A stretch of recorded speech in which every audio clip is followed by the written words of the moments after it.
मैंने देखा कि आसपास कोई भी नहीं था और फिर मैंने जहर की शीशी उठाई और उसमें से चुपके से 2 बूंद चाय में मिला दी और तुरंत वो चाय अपने पति के पास लेकर पहुंची।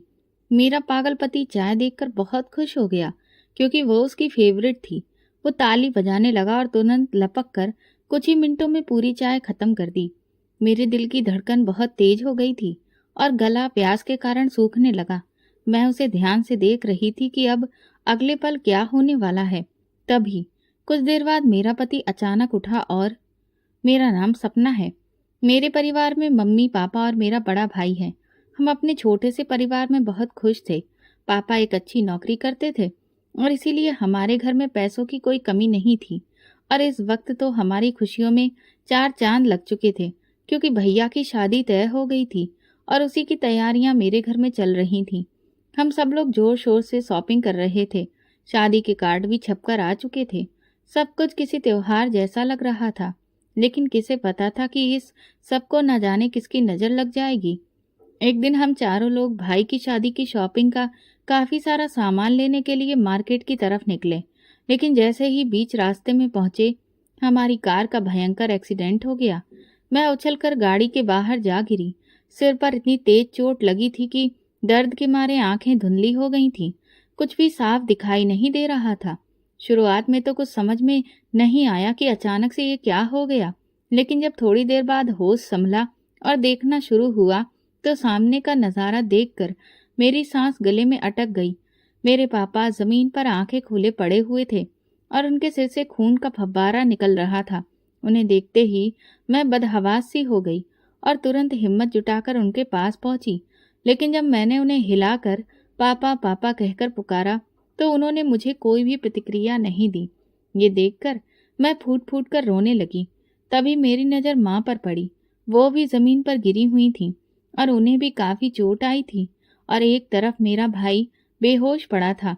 हमारे आसपास बहुत सारी भीड़ लग चुकी थी। मैंने उनसे हाथ जोड़कर मदद मांगी कि कोई तो मेरे परिवार को अस्पताल लेकर जाए। तभी भीड़ में से कुछ लोगों ने हमारी मदद की और हम सबको अस्पताल लेकर गए। अस्पताल पहुंचते ही डॉक्टरों ने जांच शुरू की। भाई के कंधे में मामूली चोट आई थी, इसलिए मरहम पट्टी के बाद वो थोड़ा संभल गया। लेकिन जैसे ही डॉक्टर इमरजेंसी रूम से बाहर आया और उसने जो खबर सुनाई उससे हमारी दुनिया उजड़ गई। डॉक्टर ने कहा आपके पापा को हम नहीं बचा सके, उनकी ऑन द स्पॉट डेथ हो गई थी और आपकी माँ अभी भी खतरे के दायरे में है, लेकिन हम पूरी कोशिश कर रहे हैं कि उन्हें बचा सकें। ये सुनते ही मैं वहीं जमीन पर बैठकर रोने लगी और भाई दीवार से सिर टिकाकर बेहाल हो गया। अचानक से ये सब क्या हुआ, हमें कुछ भी समझ नहीं आ रहा था। कुछ घंटे पहले के दृश्य बार बार मेरी आंखों के सामने तैर रहे थे। किस तरह हम लोग खुशी खुशी शॉपिंग के लिए निकल रहे थे, आपस में डिस्कस कर रहे थे कि कौन क्या लेगा। हम सब अपनी अपनी पसंद बता रहे थे और अब कुछ ही घंटों बाद हमारी पूरी दुनिया ही पलट गई थी। पापा हमें छोड़कर हमेशा के लिए चले गए थे और माँ न जाने अब क्या होगा। मैं भगवान से भीख मांग रही थी कि कम से कम माँ को तो बचा लो, लेकिन शायद भगवान को हम पर दया नहीं आई। कुछ ही पल बाद नर्स ने बुरी खबर सुनाई कि हमारी माँ ने भी दम तोड़ दिया है। इतने बड़े हादसे ने हम भाई बहन को हिलाकर रख दिया था। दोपहर तक सभी रिश्तेदार हमारे घर में आ चुके थे और मम्मी पापा के अंतिम संस्कार की तैयारी शुरू हो चुकी थी। मैं तो जैसे अपने दिमाग की हर सोच खो चुकी थी, कुछ भी सोच नहीं पा रही थी। और भाई, वो भी बिल्कुल शांत पड़ गया था। भाई की होने वाली सास और पत्नी भी हमारे दुख में शामिल होने आई थीं। आंटी ने मेरे सिर पर हाथ फेरते हुए कहा, बेटा ये दुख बहुत बड़ा है, मैं अच्छे से समझती हूँ, लेकिन अब तुम लोगों को हिम्मत रखनी होगी। शाम तक मेरे वो माँ बाप जो कुछ घंटे पहले तक मेरे साथ हंस बोल रहे थे, अब इस दुनिया में नहीं थे। पूरा घर सन्नाटे में डूब चुका था। 2 दिन इस तरह बीते जैसे घर में कोई रह ही नहीं रहा हो। रो रो कर हमारे आंसू सूख चुके थे। मैं सोफे पर बैठी थी कि तभी देखा भैया गुस्से में अपने कमरे की तरफ गए। मैं भी तुरंत उनके पीछे गई कि ना जाने क्या करने जा रहे हैं। उन्होंने अलमारी से शादी के कार्ड निकाले और उन्हें जलाने की कोशिश करने लगे। मैंने उन्हें ऐसा करने से रोका। वो कहने लगे, माँ बाप मुझे इस तरह छोड़कर चले गए, अब उनके बिना मैं ये शादी कैसे कर सकता हूँ। मैंने भैया को शांत कराया और समझाया, मैं जानती हूँ कि जो कुछ हमारे साथ हुआ है उसे हम पूरी जिंदगी नहीं भूल सकते, लेकिन भैया, ये शादी मम्मी पापा का सपना थी। अगर आप शादी करेंगे तो उनकी आत्मा को कितनी शांति और खुशी मिलेगी। ये सुनकर भैया शांत होकर एक तरफ बैठ गए और उन कार्ड्स को वापस अलमारी में रख दिया। धीरे धीरे 2 महीने बीत गए। फिर एक दिन आंटी जी हमसे दोबारा मिलने आईं। उन्होंने मुझे समझाते हुए कहा, देखो सपना बेटा, जो होना था वो हो चुका है, अब उसे कोई बदल नहीं सकता। लेकिन शादी की जो तारीख तय थी, अगर उसी पर शादी हो जाए तो बहुत मेहरबानी होगी। सारी तैयारियां पहले ही हो चुकी हैं। मैं ये नहीं कहती कि बहुत बड़ा फंक्शन किया जाए। अब ये शादी साधारण तरीके से ही कर लें तो अच्छा रहेगा। अब इस घर की जिम्मेदारी तुम्हारे कंधों पर है और अशोक को शादी के लिए मनाना तुम्हारा काम है। मुझे आंटी जी की बात बिल्कुल सही लगी। मैंने भैया को जैसे तैसे तय तारीख पर शादी के लिए मना लिया और फिर वही हुआ। जल्दी ही सुनैना भाभी विदा होकर हमारे घर आ गईं। मुझे लगा कि भाभी के घर में आने से भैया का दुख कुछ कम हो जाएगा, जीवन में खुशियां लौट आएंगी। लेकिन मुझे नहीं पता था कि हम जो सोचते हैं वो हमेशा वैसा होता नहीं है। कुछ ही समय में मैंने नोटिस किया कि भाभी का व्यवहार भाई के सामने मेरे साथ कुछ और होता था और उनके ऑफिस चले जाने के बाद वो एक अलग ही लहजे में मुझसे बात करती थी। जब मैंने इस बात को लेकर उनसे शिकायत की तो उन्होंने कहा, तुम अपनी लिमिट भूल जाती हो और इसीलिए मुझे तुम्हारे साथ ऐसा बर्ताव करना पड़ता है। मैंने उनसे कहा, भला मैं कौन सी लिमिट भूल रही हूँ? तो वो कहने लगी, अब इस घर की बहू मैं हूँ और इस नाते घर की बागडोर मेरे हाथ में होनी चाहिए, ना कि तुम्हारे हाथ में। इसलिए बेहतर यही है कि घर के मामलों में तुम जितना कम बोलो उतना ही अच्छा होगा। उनकी ये बात सुनकर मैंने घर की काफी सारी जिम्मेदारियों से अपने हाथ पीछे खींच लिए और धीरे धीरे खुद को एक कोने तक सीमित कर लिया। कुछ समय बाद भाभी का भाई विनय हमारे घर आने लगा। मुझे उससे कोई दिक्कत नहीं थी, लेकिन तब तक जब तक वो मेरे साथ छिचोरी हरकतें नहीं कर रहा था। वो बार बार मेरी हद से ज्यादा करीब आने की कोशिश करता। कई बार जब मैं अपने कमरे में अकेली होती तो वो बिना दस्तक दिए अंदर चला आता। मैंने जब इस बात की शिकायत भाभी से की तो उल्टा मुझे ही सुनना पड़ गया। वो बोली, तुम छोटी छोटी बातों में ड्रामा करती हो, मेरा भाई तो सिर्फ तुमसे बात करने आता है। मैंने साफ साफ कह दिया, मुझे आपके भाई की हरकतें बिल्कुल पसंद नहीं, लेकिन उन्हें मेरी बात समझ में नहीं आई। मैंने सोच लिया कि अब मैं भैया को विनय के बारे में सब कुछ बताऊंगी कि वो किस तरह से मुझे परेशान कर रहा है। शाम को जब भैया घर लौटे और मैं उनसे विनय की शिकायत करने गई तो मेरे कुछ कहने से पहले ही भाभी ने बोलना शुरू कर दिया।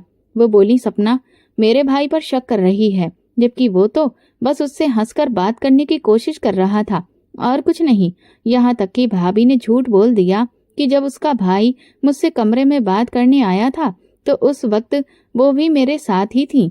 मैंने भाई को सच बताने की कोशिश की, पर उस दिन पहली बार मुझे ऐसा लगा जैसे मेरा भाई भी अब पराया हो गया है। भैया ने भाभी की हर बात पर आंख मूंद कर विश्वास कर लिया और मेरी कोई भी बात नहीं सुनी। अगले दिन जब रात को हम सब खाना खाने बैठे तो भाभी कहने लगी, आज सब्जी सपना ने बनाई है, लेकिन इसने नमक जानबूझकर ज्यादा डाल दिया है, जबकि इसे अच्छे से पता है कि मेरा बीपी हाई रहता है और मुझे ज्यादा नमक से परेशानी हो जाती है। इससे पहले कि मैं कुछ कहती, भाई तुरंत बोल पड़े, सपना आज के बाद इस बात का खास ध्यान रखना, तुम्हारी भाभी को कोई दिक्कत नहीं होनी चाहिए। भाई के मुंह से बदले हुए ये शब्द सुनकर मेरी हिम्मत टूट गई और मैं चुप रह गई। इसके बाद तो जैसे ये सिलसिला सा बन गया। हर रोज जब भी मैं खाना बनाती तो कभी सब्जी में नमक ज्यादा हो जाता तो कभी मिर्च। मुझे समझ में नहीं आता था कि ऐसा कैसे हो रहा है। लेकिन एक दिन जब मैं सब्जी तैयार करने के बाद अपने कमरे में गई तभी अचानक याद आया कि मैंने अपना हेयर क्लिप किचन में ही छोड़ दिया है। मैं उसे लेने वापस गई तो ये देखकर दंग रह गई कि भाभी मेरी बनाई हुई सब्जी में खुद से नमक डाल रही थी। मैं तुरंत आगे बढ़ी और उनका हाथ पकड़ लिया। वो चौंक गई जब मैंने उनसे कहा, इसीलिए हर रोज सब्जी में कोई न कोई कमी रह रही थी क्योंकि आप मेरे खिलाफ साजिश कर रही थी। तो उन्होंने बड़ी बेशर्मी से मेरा हाथ झटकते हुए कहा, तुम हो ही इस काबिल, समझी। इतना कहकर वो वहां से चली गई। मेरी आंखों में आंसू आ गए। आज मैं अपने ही घर में पराई महसूस कर रही थी क्योंकि मुझे अच्छे से पता था कि अगर मैं भाई को सच्चाई भी बता दूं कि भाभी ही ये सब कर रही थी, तो शायद वो मुझ पर विश्वास ही ना करें। एक दिन जब मैं भैया की शर्ट प्रेस कर रही थी, तभी भाभी कमरे में आई और उन्होंने मेरे हाथ से प्रेस छीनते हुए कहा, बहुत कर लिया तुमने ये सब, अब ये सब मेरी जिम्मेदारी है। वो मेरे पति हैं, समझ में आया? इसलिए उनसे और उनकी हर चीज से दूर रहा करो। मैं चुपचाप अपने कमरे में लौट आई। एक दिन भाभी की मम्मी आई तो मैं उनके लिए चाय नाश्ता लेकर गई। उन्होंने मुझे प्यार से बिठाया और सिर पर हाथ फेरते हुए कहा, अब तो तुम्हारे आराम के दिन हैं, क्योंकि घर की जिम्मेदारी उठाने के लिए तुम्हारी भाभी आ गई हैं। लेकिन तभी सुनैना भाभी तपाक से बोली, आराम तो मुझे करना चाहिए, लेकिन मेरे नसीब में आराम कहाँ। मुझे तो दिन भर एक टांग पर खड़ा कर काम करवाया जाता है। ये सुनते ही मैं भाभी को देखने लगी। वो कितना अच्छा झूठ बोलती है, क्योंकि घर का ज्यादातर काम तो मेरे ही सिर पर होता था। उसी शाम जब मैं खाने के लिए टेबल पर बैठी तो भैया ने अचानक कहा, सपना, अब तुम बड़ी हो गई हो और इसीलिए घर के ज्यादा से ज्यादा काम की जिम्मेदारी खुद उठाया करो। कल को ससुराल जाओगी तो मैं नहीं चाहता कि हमारी नाक कटे। मैंने एक नजर भाभी की तरफ डाली, जो बड़े ही गर्व से मुझे देख रही थी। मैं समझ गई कि जरूर भाभी ने ही भाई के कान मेरे खिलाफ भरे हैं। वो हर रोज कुछ ना कुछ ऐसा करती थी जिससे मुझे रोना पड़ता था। मैं अक्सर भगवान से पूछती कि उन्होंने मेरे माँ बाप को मुझसे क्यों छीन लिया। अगर आज मेरे माता पिता जिंदा होते तो मुझ पर ये जुल्म नहीं हो रहे होते। एक दिन जब मैं आंगन में वॉशिंग मशीन में कपड़े धो रही थी, तभी न जाने कहां से विनय आ गया और उसने मुझे अचानक पीछे से पकड़ लिया। ये देखकर मेरी चीख निकल गई। तभी भाभी वहां आ गई, जिससे विनय भी घबरा गया। मुझे समझ नहीं आ रहा था कि मैं क्या कहूँ, क्योंकि भाभी से कुछ भी कहने का कोई मतलब नहीं था। वो तो उल्टा इल्जाम मेरे ही सिर पर लगा देती। मुझे समझ नहीं आ रहा था कि इस बिना विनय नाम की आफत से अपनी जान कैसे छुड़ाऊं। थोड़ी देर बाद भाभी मेरे पास कमरे में आई और अचानक उन्होंने मेरे सिर पर हाथ रख दिया। ये देखकर मैं हैरान रह गई कि उन्हें क्या हो गया। वो मुस्कुराकर बोली, सपना, मैं जानती हूँ कि मैं तुम्हारे साथ बहुत बुरा व्यवहार करती रही हूँ, लेकिन चलो ऐसा करते हैं कि एक नई शुरुआत करते हैं। देखो, मैं तुम्हारी भाभी हूँ और तुम्हारा कभी बुरा नहीं चाहूंगी, इसीलिए मैं तुमसे कहती हूँ कि तुम विनय से शादी कर लो। ये सुनते ही मेरे पैरों तले जमीन खिसक गई। मैंने भाभी के हाथ से अपना हाथ छुड़ाते हुए कहा, नहीं, ये कभी नहीं हो सकता। मैं आपके भाई से शादी भला क्यों करूंगी? आपको अच्छे से पता है कि आपका भाई एक नंबर का आवारा और नकारा किस्म का इंसान है। ये सुनते ही भाभी की आंखों में आग सी जल उठी। वो गुस्से में बोली, बदतमीज, तेरी इतनी हिम्मत जो तू मेरे भाई को नाकारा और आवारा कहे।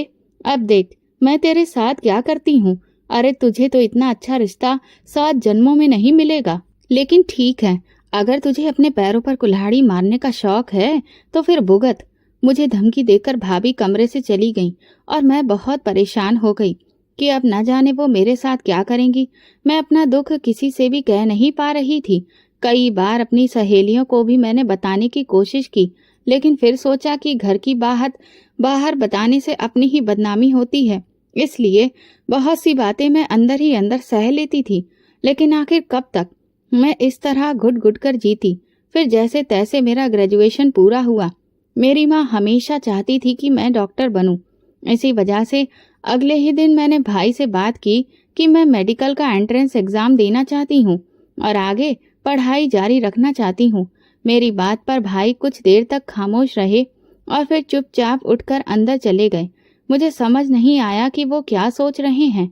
2 दिन तक जब भाई ने कोई जवाब नहीं दिया तो मैंने खुद जाकर पूछा, भाई, आपने मेरी बात का कोई जवाब नहीं दिया। इस पर भाई बोले, देखो सपना, घर में कोई पैसों का पेड़ नहीं लगा है जो हम तुम्हें इतनी महंगी पढ़ाई करवा सकें, इसलिए बेहतर होगा कि तुम ये ख्याल छोड़ दो।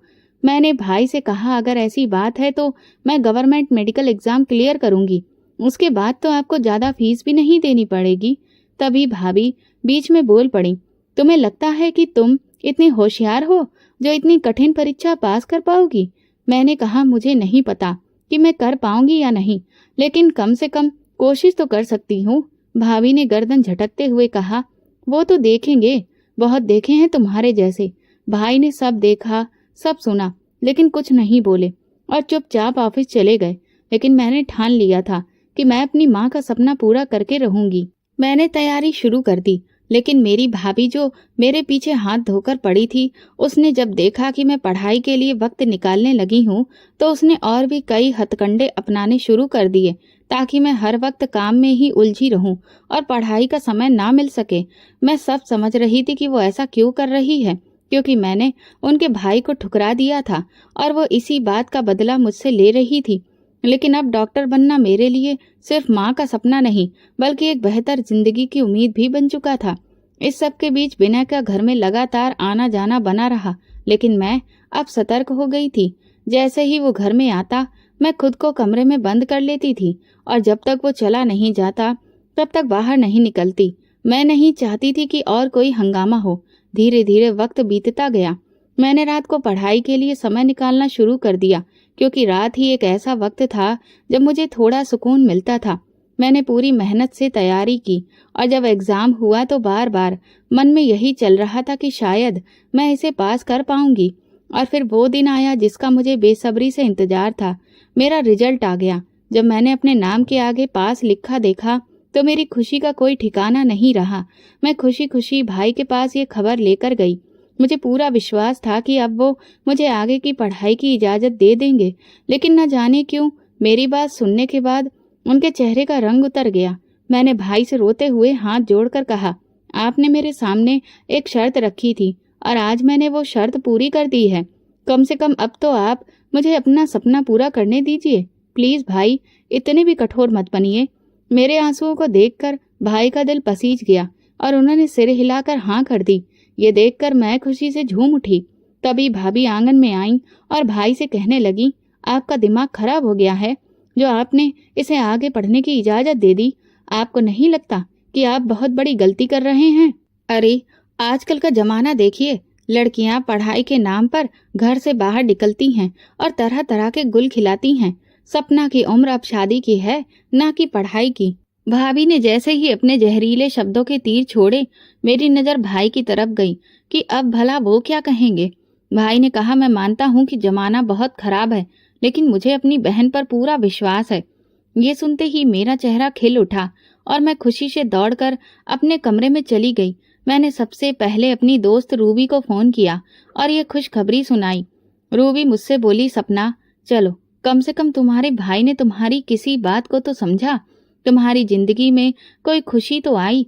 मैंने कहा, बस अब मैं दिन रात एक कर दूंगी अपने लक्ष्य को पाने के लिए। इस अकेलेपन और घुटन भरी जिंदगी से मुझे आजादी चाहिए। एक बार अपने पैरों पर खड़ी हो गई तो जिंदगी अपने हिसाब से जीऊंगी। शायद कोई ऐसा जीवन साथी भी मिल जाए जो मुझे सच्चा प्यार दे। रूबी ने कहा, बिल्कुल सपना, तुम बस हिम्मत मत हारना। जरूर कोई ना कोई ऐसा मिलेगा जो तुम्हारे जज्बात को समझेगा और तुम्हारे जीवन में प्यार की कमी को पूरा करेगा। भाई की वो बात मेरे जीवन में एक नई उम्मीद ले आई थी और अब मैं हर दिन मुस्कुराकर जी रही थी। लेकिन मुझे क्या पता था कि मेरी पीठ पीछे मेरी जिंदगी को अंधेरे में धकेलने की एक गहरी साजिश रची जा रही है। एक रात जब मैं गहरी नींद में थी तो मुझे बिस्तर पर कुछ अजीब सा महसूस हुआ। मैंने आंखें खोली तो देखा कि एक काला साया मेरी तरफ बढ़ रहा है। ये देखते ही मेरी चीख निकल गई। मैं इधर उधर हाथ मारकर लाइट जलाने की कोशिश करने लगी, लेकिन डर के मारे मेरा हाथ स्विच तक पहुंच ही नहीं पाया। तभी मेरे कमरे का दरवाजा धड़ाम से खुला और भाई भाभी अंदर आ गए और लाइट जला दी। लेकिन इससे पहले कि हम उस आदमी का चेहरा देख पाते, वो खिड़की से कूदकर भाग गया। मेरे कुछ कहने से पहले ही भाभी हंगामा मचाने लगी। लो, देख लिया अपनी बहन की करतूत। अब ये रातों को अपने आशिकों को घर बुलाने लगी है। मैं तो पहले ही कहती थी कि ये पढ़ाई के बहाने बाहर गुलछर्रे उड़ाना चाहती है, तभी तो शादी से बच रही थी। भाई का चेहरा गुस्से से लाल हो गया। उन्होंने मेरी बाजू कसकर पकड़ते हुए कहा, बताओ सपना, कौन था वो? किसके साथ इस घर की इज्जत को नीलाम कर रही थी? मैंने रोते हुए कहा, भैया आप कैसी बातें कर रहे हैं? क्या आपको अपनी बहन पर जरा भी भरोसा नहीं है? मुझे नहीं पता वो आदमी कौन था, कैसे और कहां से आया। अगर मैं गुनाहगार होती तो क्या मैं चीखती? भाभी फिर बोली, चीखी इसलिए क्योंकि हो सकता है तुम लोग कोई गलत हरकत कर रहे थे और बीच में हम आ गए। ये सुनकर भाई का चेहरा शर्म से झुक गया। मैंने भाभी से चीख कर कहा, आपके अंदर शर्म नाम की कोई चीज है या नहीं? एक के बाद एक बकवास करती जा रही हैं। भाभी बोली, देख लो, जब चोर पकड़ा जाता है तो उल्टा मुझ पर ही चढ़ रही है। भाई ने फिर पूछा, सच सच बताओ सपना, वो लड़का कौन था? मैंने रोते हुए कहा, भैया मैं सच कहती हूँ, मुझे नहीं पता वो कौन था। ये सुनकर भाई गुस्से में पैर पटकते हुए कमरे से बाहर चले गए और भाभी भी मुंह बनाकर उनके पीछे निकल गई। मैं वहीं बैठकर फूट फूट कर रोने लगी। कौन था जो मेरी जिंदगी का दुश्मन बन गया था? ये सोचते सोचते मेरा दिमाग 2-3 दिन तक परेशान रहा। फिर एक दोपहर मैंने भाभी को हंसते हुए किसी से बात करते सुना। मैं उनके कमरे के बाहर कान लगाकर खड़ी हो गई। भाभी कह रही थी, बड़ी चालाक बनती थी, मेरे पति के पैसों से पढ़ाई करेगी और बाद में हमें ही नीचा दिखाएगी। अब मैंने एक तीर से 2 निशाने लगाए हैं। इसने मेरे भाई को रिजेक्ट किया था ना, अब देखो मैं इसकी क्या हालत करती हूँ। तभी किसी और ने पूछा, लेकिन वो कौन था सपना के कमरे में? भाभी गर्व से बोली, अरे कोई और नहीं, मेरा अपना भाई विनय ही था। मैंने ही उसे चुपके से सपना के कमरे में भेजा था। कह दिया था कि जैसे ही हम अंदर आए वो खिड़की से कूद जाए। आगे का सारा खेल मैं खुद ही संभाल लूंगी। और वही किया मैंने। ये सुनते ही मेरा खून खौल उठा। जी तो चाहा उसी वक्त जाकर भाभी का मुंह तोड़ दूं, लेकिन मैंने खुद को रोका। मुझे समझ आ गया कि जितना ज्यादा मैं सफाई दूंगी उतनी ही बात और बिगड़ेगी। इसलिए मैंने तय किया कि भाई को प्यार से ठंडे दिमाग से समझाऊंगी। शाम को जब भाई लौटे तो वो मेरे लिए एक और सदमा लेकर आए। उन्होंने कहा, कल अच्छे से तैयार रहना, तुम्हें लड़के वाले देखने आ रहे हैं। मैं चौंक कर बोली, भैया आप ऐसा नहीं कर सकते, मैं तो आगे पढ़ना चाहती हूँ। भाई गुस्से में बोले, बस बहुत हो गई पढ़ाई, तुम क्या पढ़ रही हो हमने देख लिया है। अब मैं अपनी इज्जत और इस घर की प्रतिष्ठा को और नहीं लुटने दूंगा। इसलिए कल चुपचाप तैयार रहना और तुम्हारी भाभी जैसा कहे वैसा ही करना।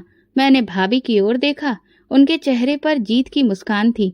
मैं अंदर ही अंदर घुटती रही, लेकिन कुछ बोल नहीं पाई।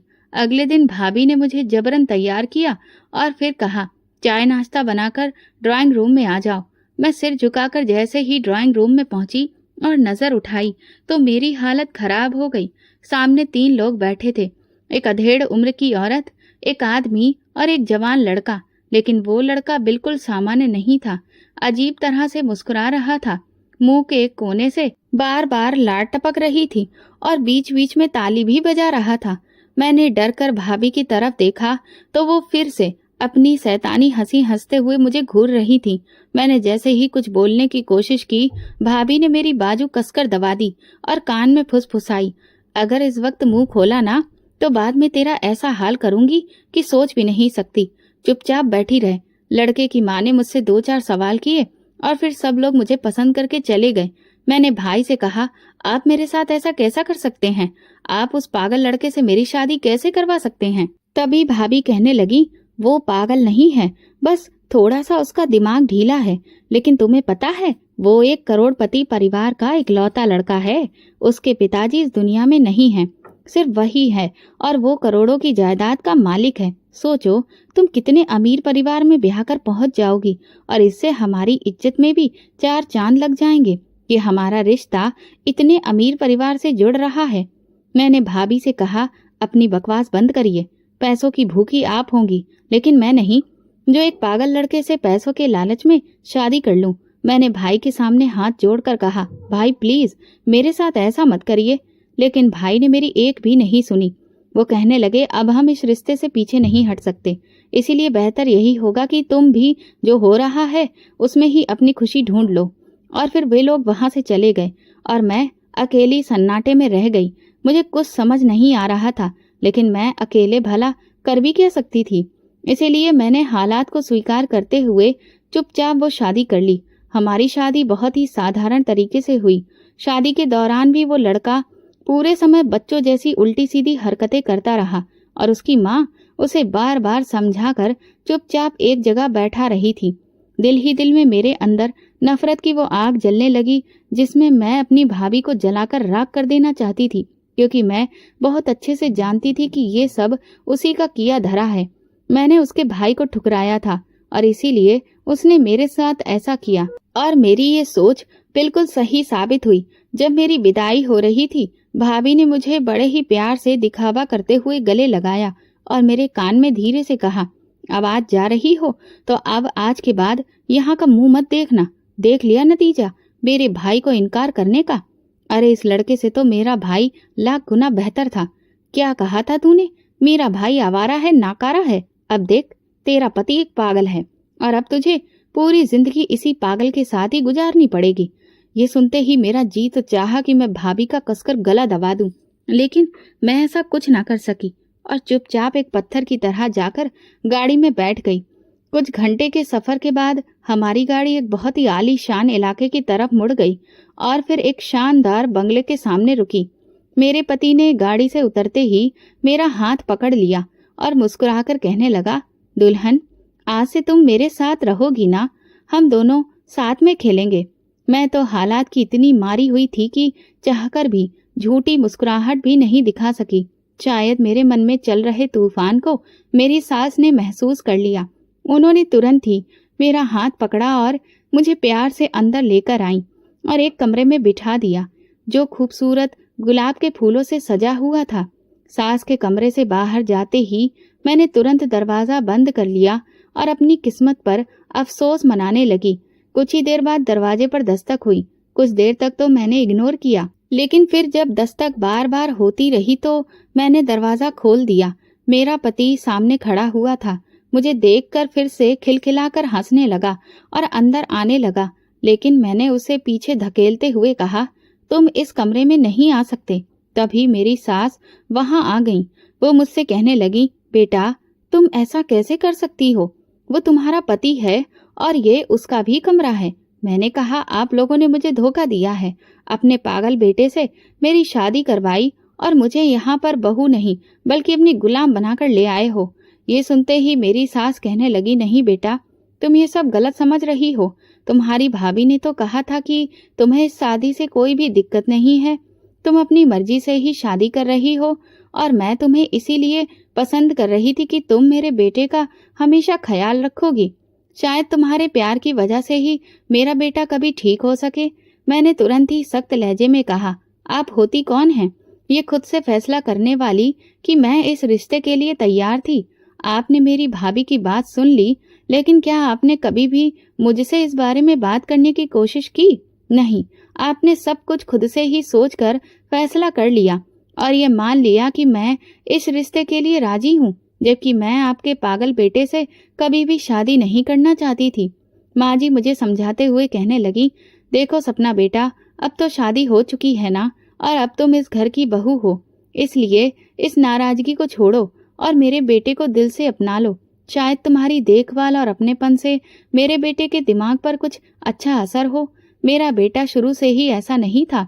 वो बहुत समझदार और काबिल था, लेकिन अपने पिता की अचानक हुई मौत का सदमा वो बर्दाश्त नहीं कर पाया और उसने अपना मानसिक संतुलन खो दिया। ऐसा नहीं है कि मैंने उसका इलाज नहीं करवाया। मैंने उसे एक से एक बेस्ट डॉक्टर को दिखाया, लेकिन काफी लंबे इलाज और बहुत सारी रिपोर्टों के बाद डॉक्टर ने यही कहा कि अब उसकी हालत में सुधार नहीं हो सकता। हाँ, लेकिन अगर नियमित दवा चलती रही तो उसकी हालत स्थिर जरूर रह सकती है। दवा की उम्मीद से तो मैं अपने बेटे का ठीक होने का इरादा भूल ही चुकी हूँ, लेकिन फिर भी अब मुझे दुआ की उम्मीद है और इसीलिए मैंने फैसला किया कि मैं अपने बेटे की शादी करवा दूंगी। शायद उसे उसके दिमाग पर कुछ असर पड़े। मैंने कहा, वाह, ये तो बहुत ही अच्छा तरीका निकाला आपने। अपने बेटे की जिंदगी बचाने के लिए आपने मेरी जिंदगी बर्बाद कर दी। लेकिन आप भी कान खोलकर सुन लीजिए, मैं कोई नर्स नहीं हूँ जो आपके बेटे को यहाँ पर ठीक करने के लिए आई हूँ। मेरी भी कुछ इच्छाएं हैं, मेरे भी अपने पार्टनर को लेकर कुछ सपने थे, लेकिन आपने वो सारे सपने चकनाचूर कर डाले। माँ जी कहने लगी, अगर ऐसी ही बात थी तो फिर तुम्हें ये बात पहले ही बोल देनी चाहिए थी। अब तक तुम चुप क्यों रही? और हमने तुम्हें कोई धोखा नहीं दिया है। मेरे बेटे की जो भी मानसिक हालत थी वो पहले दिन ही तुम्हारे सामने थी। अगर तुम्हें ये शादी नहीं करनी थी तो तुम्हें पीछे हट जाना चाहिए था।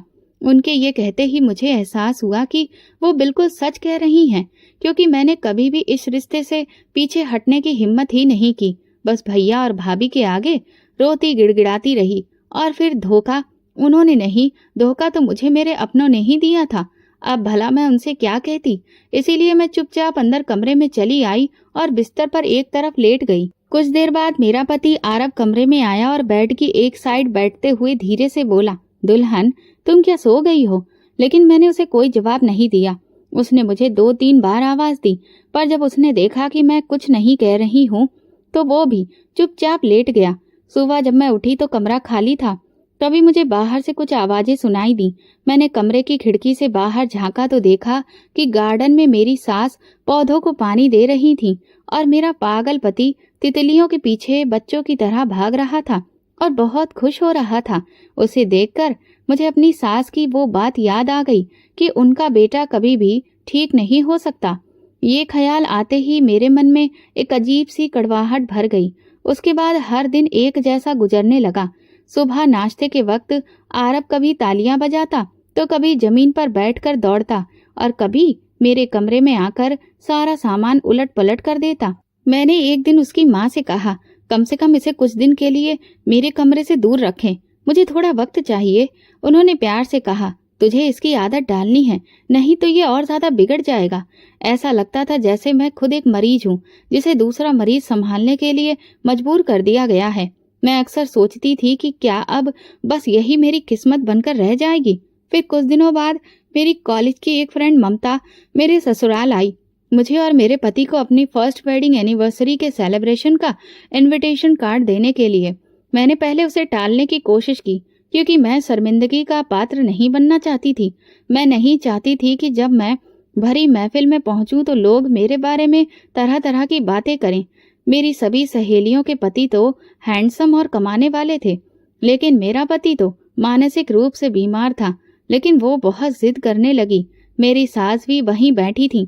उन्होंने कहा, बहू, शादी के बाद पहली बार तुम्हें बाहर जाने का मौका मिल रहा है तो क्यों मना कर रही हो, क्यों बेचारी का दिल तोड़ रही हो। उनके बहुत ज्यादा दबाव डालने पर मैंने हाँ कह दी। अब मजबूरन मुझे आरब को भी साथ लेकर पार्टी में जाना पड़ा। लेकिन वहां पहुंचने के बाद वही हुआ जिसका मुझे अंदेशा था। आरब की हालत देखकर वहां सभी लोग मुझे देखकर हंस रहे थे, मेरा मजाक उड़ा रहे थे। हालांकि आरब वहां ज्यादा कोई ऐसी हरकत नहीं कर रहा था जिससे मुझे परेशानी हो, लेकिन सबको तो पता था कि वो बीमार है। लोग तरह तरह के सवाल कर रहे थे और मेरी किस्मत पर हंस रहे थे। ये देखकर मुझे बहुत गुस्सा आया और मैं एक कोने में जाकर रोने लगी। तभी मेरी फ्रेंड रूबी मेरे पास आई और बोली, तू इन सब की बातों पर ध्यान मत दे, ये सब बहुत बुरे लोग हैं। मैंने रूबी से कहा, तू मेरी अच्छी सहेली है ना, तो अब तू ही मुझे इस मुसीबत से छुटकारा दिला सकती है। वो हैरानी से कहने लगी, मैं क्या कर सकती हूँ? मैंने कहा, तू डॉक्टरी की पढ़ाई कर रही है ना, तो तुझे बहुत सी ऐसी दवाइयों के बारे में पता होगा जो किसी की भी जान ले सकती है। मेरी बात सुनकर वो चौंक गई और बोली, तू पागल हो गई है क्या? तू अपने पति की जान लेना चाहती है? इससे अच्छा तो उसका इलाज करवा कर उसे ठीक कर। मैंने कहा, तुझे क्या लगता है कि मैं नहीं चाहती कि वो ठीक हो जाए? लेकिन मेरी सास ने साफ कह दिया है कि उन्होंने उसका विदेशों तक इलाज करवाया और हर डॉक्टर ने मना कर दिया कि वो कभी भी नॉर्मल नहीं हो पाएगा। अब कोई उम्मीद नहीं है। तो तू ही बता, क्या मैं पूरी जिंदगी ऐसे इंसान के साथ बिता दूं और सबके सामने मजाक बनकर रहूं? मेरी भाभी ने तो मेरी जिंदगी बर्बाद कर दी। अगर मैं उनके भाई से शादी कर लेती तो शायद कुछ तो खुशियां मुझे भी मिलती। मेरी बात पर कुछ देर सोचने के बाद रूबी बोली, ठीक है, फिलहाल तू परेशान मत हो, मैं तेरे लिए ऐसी दवा का इंतजाम करती हूँ जिससे तेरी मुश्किल आसान हो जाए और किसी को कुछ भी पता ना चले। ये सुनते ही मैं खुश हो गई। एक हफ्ते बाद वो घर आई और एक शीशी मुझे देते हुए बोली, इसकी रोज 2 बूंदें किसी भी खाने या पीने की चीज में मिलाकर अपने पति को देती रहना और फिर देखना कैसे असर करती है ये दवा। ये देखकर मेरे हाथ पांव कांपने लगे। रूबी कहने लगी, क्या हुआ? मैं बोली, सच कहूँ तो मैं अपने पति की जान नहीं लेना चाहती, लेकिन मैं भी क्या करूं, मजबूर हूँ। रूबी बोली, अब तू जिस रास्ते पर चल पड़ी है पीछे मत हट, बाकी तेरी मर्जी। इतना कहकर वो चली गई। मैंने उस दवा को चुपचाप अपने पास छुपा लिया। शाम के वक्त मेरे पति ने चाय पीने की जिद की तो मैं तुरंत उसके लिए एक अच्छी सी चाय बनाने गई। वो बहुत खुश हो गया कि मैं उसके लिए चाय बनाकर ला रही हूँ, लेकिन उसे क्या पता था कि मैं उसके साथ क्या करने वाली हूँ। चाय की प्याली में वो 2 बूंद दवा मिलाते हुए मेरी हालत बहुत खराब हो रही थी। बार बार मैं आसपास देख रही थी कि कहीं कोई मुझे देख तो नहीं रहा, लेकिन उस वक्त आसपास कोई नहीं था। फिर मैं वो चाय लेकर अपने पति के पास पहुंची। वो खिलखिलाकर हंसने लगा और बोला, दुल्हन, ये चाय तुमने बनाई है, ये तो बहुत ही अच्छी होगी। उसने जैसे ही पहला घूंट लिया और बोला, अरे वाह, इसका तो बिल्कुल अलग ही स्वाद है। न जाने क्यों मेरी आंखों में आंसू आ गए। मुझे खुद से नफरत हो रही थी कि आज मैं इतनी गिर गई हूं कि अपने ही पति की जान लेने पर उतारू हूं, लेकिन मैं और कर भी क्या सकती थी। मैं इतनी मजबूर थी कि अब इसके अलावा कोई और रास्ता मेरे पास नहीं था। कुछ ही देर में मेरे पति ने वो चाय खत्म कर दी। फिर लगभग 2 हफ्ते तक मैं उसे हर बार चाय में 2 बूंद मिलाकर वही दवा देती रही। मुझे लगने लगा था कि अब मेरे पति की हालत धीरे धीरे खराब हो जाएगी, लेकिन उसके अंदर जो बदलाव आ रहे थे उन्हें देखकर मैं हैरान थी। अब वो बच्चों जैसी हरकतें नहीं करता था, बल्कि धीरे धीरे उसकी आवाज में भी एक अजीब सा बदलाव आने लगा था। ये देखकर मुझे कुछ शक हुआ और मैंने तुरंत रूबी को फोन किया। मैंने उससे पूछा, तुमने जो दवा मुझे दी थी वो जहर की शीशी थी या कुछ और? ये सुनते ही वो जोर जोर से हंसने लगी और कहने लगी, तो आखिरकार तुम्हें सच पता चल ही गया। मैंने कहा, कौन सा सच? वो बोली, दरअसल वो कोई जहर नहीं था, बल्कि तुम्हारे पति की मानसिक स्थिति को सुधारने की दवा थी। मेरे जीजाजी आयुर्वेद के बहुत अच्छे डॉक्टर हैं। जब मैंने तुम्हारे पति की हालत के बारे में उन्हें बताया तो उन्होंने ही ये दवा दी थी और भरोसा दिलाया था कि तुम्हारा पति ठीक हो जाएगा। मैंने गुस्से से पूछा, तो तुमने मुझे उस दिन ये सच क्यों नहीं बताया? वो बोली, क्योंकि तुम इस बात को मानने को तैयार ही नहीं थी कि तुम्हारे पति के ठीक होने की कोई उम्मीद बाकी है। इसीलिए मैंने सोचा कि तुम्हें वही रास्ता दिखाना होगा जिसे तुम सही मानती हो। वो किसी तरह वो दवा उसके अंदर पहुंच जाए। ये सुनकर मेरे तो होश ही उड़ गए। इसका मतलब वो दवा असर कर रही थी और मेरा पति धीरे धीरे ठीक हो रहा था। फोन रखते ही मैं फूट फूट कर रोने लगी और सोचने लगी कि मैं कितनी बुरी हूँ जो अपने ही हाथों अपने पति को मार रही थी।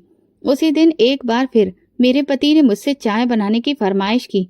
जैसे ही मैं किचन में पहुंची और चाय तैयार करने लगी, तभी मेरी नजर उस दवा की शीशी पर पड़ी जिसे मैं अब तक जहर समझ रही थी। तभी पीछे से मेरे पति आकर बोले, दुल्हन, आज चाय में दवा नहीं डालोगी? ये सुनते ही मेरे तो हाथ पैर कांपने लगे। मैंने आरब से पूछा, आपका क्या मतलब है? आप कहना क्या चाहते हैं? वो बोले, वही जो सच है। तुम रोज मुझे चाय में जहर मिलाकर दे रही थी ना।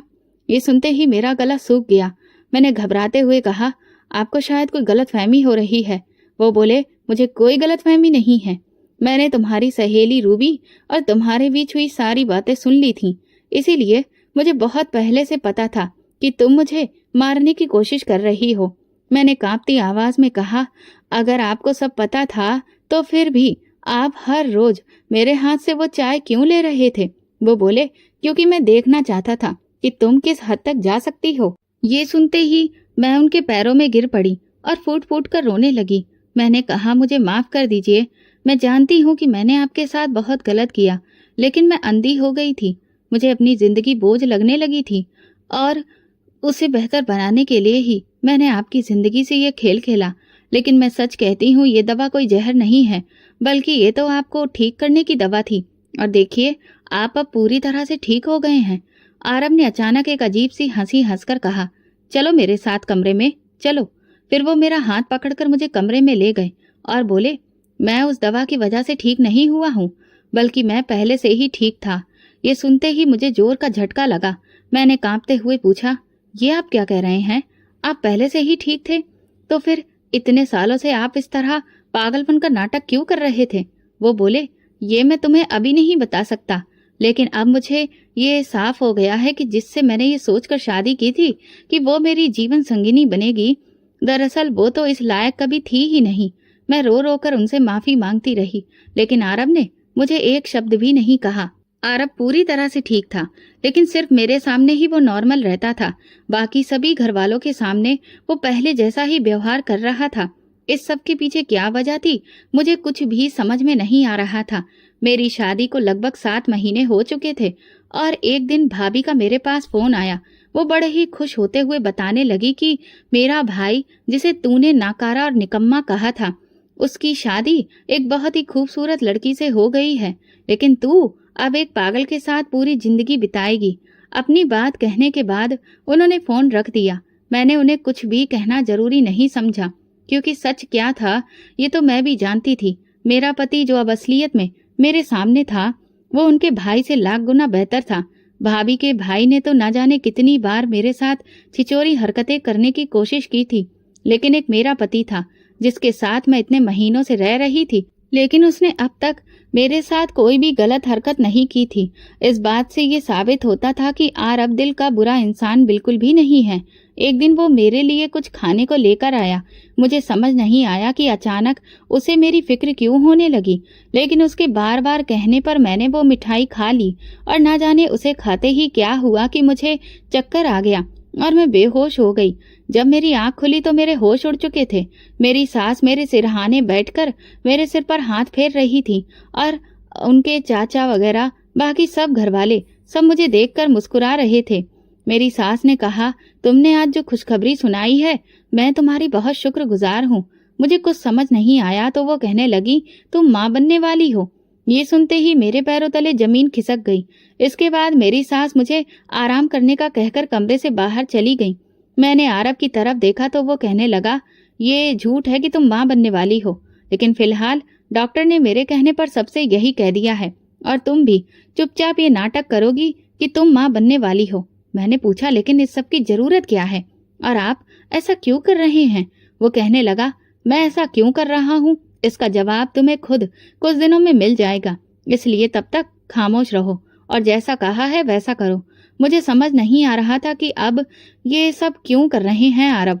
अब घर में मेरा बहुत ख्याल रखा जाने लगा था और मैं हर वक्त एक अजीब सी उलझन में थी। कुछ दिनों बाद मेरी सास की नंद के घर में एक फंक्शन हुआ जिसमें वो आरब को 3 दिन के लिए अपने साथ ले गई। अब मैं घर में अकेली थी। उसी रात बहुत तेज तूफानी बारिश शुरू हो गई। काफी देर जागने के बाद मुझे गहरी नींद आने लगी तो मैं लेट गई, लेकिन थोड़ी ही देर बाद अचानक किसी ने मेरे मुंह पर कसकर तकिया रख दिया। मेरी सांसें रुकने लगी। मैं अपने पैरों को जोर जोर से पटकने लगी और खुद को छुड़ाने की जी तोड़ कोशिश करने लगी। तभी अचानक से तकिया मेरे मुंह से हट गया और वो आदमी जो मेरा मुंह दबा रहा था एक तरफ जाकर गिर गया। मैं हैरान थी कि भला मेरे साथ ऐसा कौन कर सकता है। तभी कमरे की लाइट जली और जो नजारा सामने था उसे देखकर मेरे होश उड़ गए, क्योंकि सामने आरब, मेरी सास और पुलिस खड़ी थी। पुलिस ने तुरंत आगे बढ़कर उस आदमी को पकड़ लिया। मैं कुछ कहने ही वाली थी कि आरब ने मुझे रोक दिया। तभी पुलिस ने उस आदमी के चेहरे से कपड़ा हटाया तो हम सबको जोर का झटका लगा, क्योंकि वो आदमी और कोई नहीं बल्कि आरब के चाचा थे। मुझे समझ नहीं आया कि भला वो मुझे मारने की कोशिश क्यों कर रहे थे। मैंने उनका क्या बिगाड़ा था? मेरी सास आगे बढ़ी और उन्होंने एक जोरदार थप्पड़ उनके गाल पर जड़ दिया। तभी आरब आगे बढ़ा और अपनी दोनों जेबों में हाथ डालते हुए कहा, चाचा जी, मुझे बहुत अच्छे से पता था कि आज आप सपना को जान से मारने के लिए जरूर आएंगे। ये सुनते ही उसके चाचा हैरानी से उसे देखने लगे और बोले, अब तुम इतने सही तरीके से बात कैसे कर रहे हो और बोल भी कैसे रहे हो? आरब बोला, मैं कभी पागल था ही नहीं। अब तक मैं सिर्फ पागल होने का नाटक कर रहा था ताकि आपकी असलियत सबके सामने ला सकूं। आरब ने इंस्पेक्टर से कहा, मैं आपको पहले ही सब कुछ बता चुका हूं और सारे सबूत भी दे चुका हूं।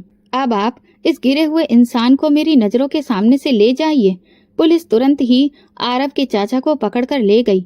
मेरी सास तुरंत मेरे पास आई और मुझे गले लगाकर बोली, बेटी, तुम ठीक तो हो ना? मैंने कहा, जी माँ जी, मैं ठीक हूँ। उन्होंने आरब की तरफ देखकर कहा, अगर हमें 1 मिनट की भी देर हो जाती तो न जाने क्या हो जाता।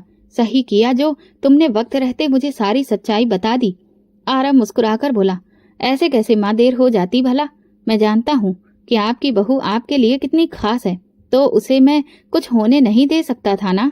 मेरी सास मुस्कुराकर एक बार फिर मेरे माथे पर हाथ फेरते हुए बोली, तुम अपना ख्याल रखना। ये कहकर वो कमरे से बाहर चली गई और मैं हैरान परेशान सी आरब को देख रही थी। मैंने कहा, कम से कम अब तो मुझे बताओ कि ये सब क्या चल रहा है। आरब ने कहा, मैंने दरअसल ये सब नाटक अपने चाचा की असलियत सबके सामने लाने के लिए किया था।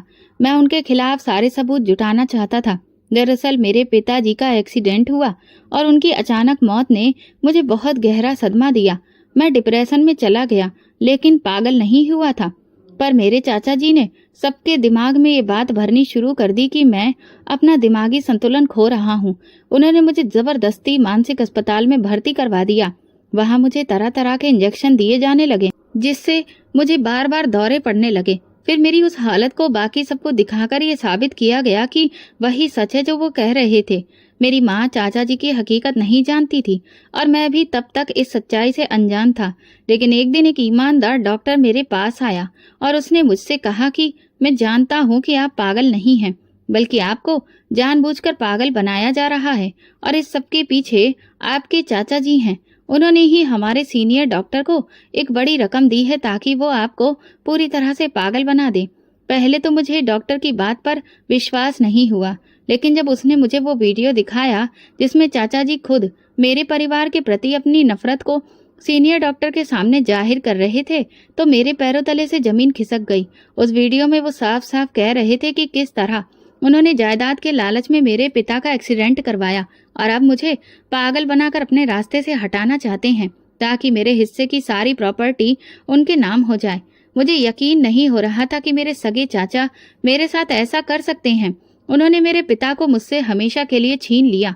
मैंने उस डॉक्टर की मदद से जैसे तैसे खुद को वहां से छुड़वाया और सबको ये साबित करवा दिया कि मैं अब कभी ठीक नहीं हो सकता, ताकि मेरे चाचा पूरी तरह से निश्चिंत हो जाएं कि अब उनका रास्ता साफ है।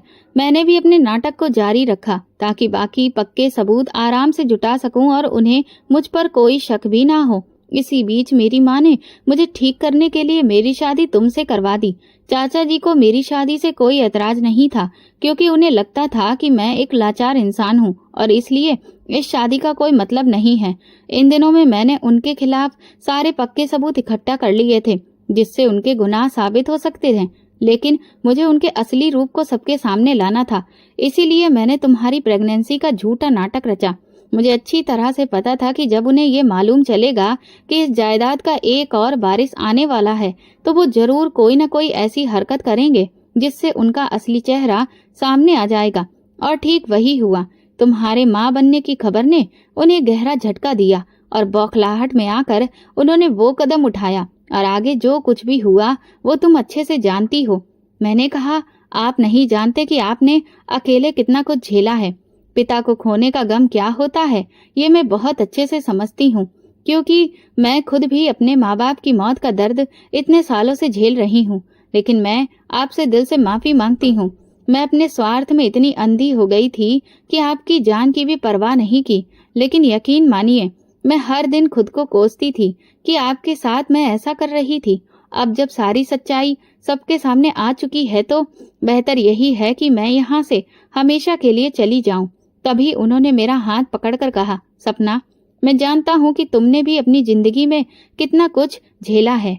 तुम्हारी भाभी ने तुम्हारे साथ किस तरह से बदला लिया है ये मुझे रूबी ने सब बता दिया है। ये सुनते ही मैं हैरान रह गई। उन्होंने कहा, हाँ, मैंने रूबी से बात की थी और उसने मुझे बताया कि तुम्हारे साथ क्या क्या हुआ। इसलिए मैं तुम्हें माफ करता हूँ और एक बार फिर तुम्हारे साथ अपने जीवन की नई शुरुआत करना चाहता हूँ। उनके मुंह से ये बात सुनकर मेरी आंखों से आंसू निकल पड़े। मैंने उन्हें गले से लगा लिया और कहा, आप नहीं जानते आपने मेरे दिल से कितना बड़ा बोझ उतार दिया है। वो रात मेरी जिंदगी की सबसे खुशनुमा रात थी। अगले दिन आरब मेरे लिए मेडिकल एंट्रेंस एग्जाम का फॉर्म और कुछ किताबें लेकर आए। वो कहने लगे, मुझे पता है कि तुम्हारा सपना डॉक्टर बनने का था और मैं तुम्हें वो सपना पूरा करते देखना चाहता हूँ। ये सुनकर मेरी आंखें भर आईं। मैंने कहा, सच में मैं बहुत खुशकिस्मत हूँ जो मुझे आपके जैसे पति मिले। हमारी शादी की पहली सालगिरह आरब ने बहुत ही शानदार तरीके से सेलिब्रेट की। उन्होंने मेरे भैया और भाभी को भी बुलाया। जब भाभी ने देखा कि आरब अब पूरी तरह से ठीक हो चुके हैं और मैं डॉक्टरी की पढ़ाई शुरू करने जा रही हूँ और मेरे इतने ठाट बाट देखे तो वो जल भुनकर रह गईं। जलन के मारे उनकी आंखों से बार बार आंसू आ रहे थे। भाई भी शर्मिंदा लग रहे थे। वो मुझसे बोले, सपना, मुझे माफ कर दो, मैंने तुम्हारे साथ बहुत गलत किया। मुझे अब कुछ दिन पहले ही सुनैना की सच्चाई पता चली। उसने सिर्फ तुमसे बदला लेने के लिए मेरे दिमाग में तुम्हारे खिलाफ जहर भरा और तुम्हारी शादी एक पागल से करवाई। मैंने भाई से कहा, भाभी ने जो कुछ किया वो अलग बात है, लेकिन आप तो मेरे भाई थे, आपको मुझ पर विश्वास होना चाहिए था। लेकिन नहीं, आपने भी वही देखा जो आपको दिखाया गया और इसलिए मैं अब आपसे कोई भी रिश्ता नहीं रखना चाहती। ये सुनते ही भाई का चेहरा उतर गया और दोनों वहां से चले गए। आरव ने मुझसे कहा, तुमने ऐसा क्यों किया? मैंने आरव से कहा, जो लोग अपने को खुश नहीं देख सकते हैं वह आपके लिए कभी भी अच्छा नहीं सोच सकते, तो ऐसे अपनों से रिश्ता रखने का क्या ही मतलब है। अब मेरी दुनिया सिर्फ आप और माँ जी हैं, बस। दोस्तों, अगर आप मेरी जगह होते तो आप क्या करते? ये वीडियो केवल और केवल मनोरंजन के उद्देश्य से बनाया गया है। सभी पात्र काल्पनिक हैं। वास्तविक व्यक्तियों, जीवित मृत या वास्तविक घटनाओं से कोई समानता विशुद्ध रूप से संयोग है। किसी भी व्यक्ति, धर्म या जाति को ठेस पहुंचाने की मंशा नहीं है। अगर आपको हमारी कहानी पसंद आई हो तो कमेंट करके जरूर बताएं। वीडियो को लाइक करें और ज्यादा से ज्यादा शेयर करें। अगर आप चैनल पर नए हैं तो सब्सक्राइब जरूर करें और नोटिफिकेशन बेल को दबा दें ताकि अगली अपडेट सबसे पहले आपको मिले। दोस्तों, अगर आपको हाइप का बटन दिख रहा है तो प्लीज आप उसे दबाकर मेरे चैनल को प्रोग्रेस में लाएं। Thank you.